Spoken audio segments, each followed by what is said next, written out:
સ્થાનિક સ્વરાજ્યની ચૂંટણીનો બરાબરનો માહોલ જામ્યો છે ત્યારે આપના મુસ્લિમ નેતાઓના ભાષણ અને મુસ્લિમ આગેવાનોને આપને મત આપવાની ભલામણે રાજકીય રંગમંચ પર તરખાટ મચાવ્યો છે। તાજેતરમાં જ આપના મુસ્લિમ નેતાઓ દ્વારા આપ આવશે તો મસ્જિદ તૂટશે નહીં અને રસ્તા પર નમાઝ પઢી શકાશે તેવા ભાષણો આપવામાં આવતા ચૂંટણીમાં ધાર્મિક રંગ ઉમેરાયો હતો।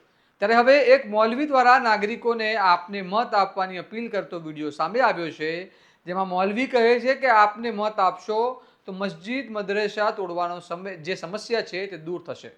તો આવો વિગતે વાત કરીએ આમ આદમી પાર્ટીએ મુસ્લિમ વોટ અંક કરવા માટે રાજનીતિમાં કેવા પાસા ફેંક્યા અને નાયબ મુખ્યમંત્રી હર્ષ સંઘવીએ શું ટ્વીટ કર્યું તેના વિશે આ અહેવાલમાં। નમસ્કાર, હું ચિરાગ વર્ષાબેન, આપ જોઈ રહ્યા છો સ્વમાન। સ્થાનિક સ્વરાજ્યની ચૂંટણીના મતદાનની હવે ઘડીઓ ગણાઈ રહી છે ત્યારે દરેક પાર્ટી મતદારોને આકર્ષવા અવનવા પ્રયાસો કરી રહી છે। એવામાં આમ આદમી પાર્ટીના મુસ્લિમ નેતાઓના ભાષણ ખૂબ ચર્ચામાં હાલ આવી રહ્યા છે। 2 દિવસ પહેલા જ આપના મુસ્લિમ નેતાઓના ભાષણની ક્લિપ ફરીથી થઈ હતી, જેમાં તેઓ કહી રહ્યા હતા કે ગુજરાતના મુસ્લિમોની ચિંતા અમે કરીશું, મસ્જિદો તૂટવા નહીં દઈએ અને રસ્તા પર નમાઝ પડતા નહીં અટકાવાય।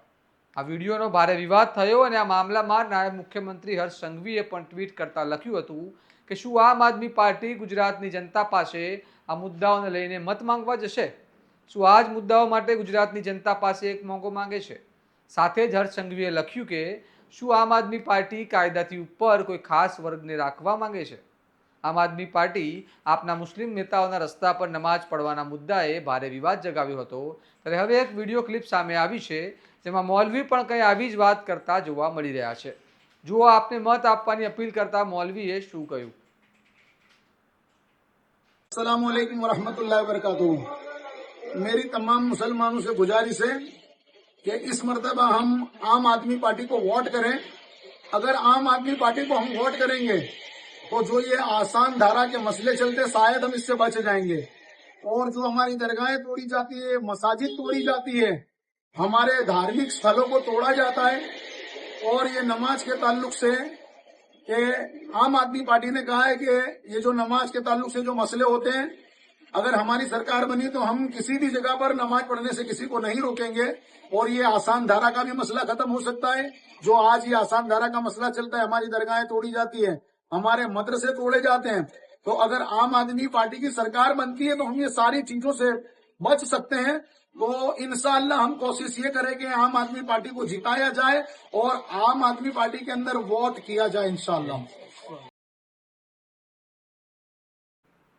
આ વિડીયો વાયરલ થતા નાગરિકોમાં ભારે ચર્ચાઓ શરૂ થઈ ગઈ છે કે ધર્મના નામે રાજકારણ માંડ બંધ થયું હતું, ત્યાં આપના નેતાઓએ રાજકારણમાં ધર્મનો રંગ ઘોળવાની ક્યાં જરૂર હતી? જોઈએ હવે મતદારો શું નિર્ણય સ્થાનિક સ્વરાજ્યની ચૂંટણીમાં લેશે, કારણ કે બધા જ પક્ષે થતો હતો એટલે પ્રચાર કરી લીધો, એટલા આરોપ પ્રત્યારોપ કરી લીધા અને હવે આખરી નિર્ણય મતદારોનો છે અને મતદાર જે નિર્ણય લેશે તેનાથી આગામી વિધાનસભાની ચૂંટણીનું રાજકારણ નક્કી થશે। તમારું આ સમગ્ર મામલા વિશે શું મંતવ્ય છે અમને કમેન્ટમાં જણાવો અને આ પ્રકારના વિશ્લેષણાત્મક સમાચાર માટે તમારા સ્વમાનને લાઇક, શેર અને સબસ્ક્રાઇબ કરવાનું ભૂલતા નહીં। નમસ્કાર।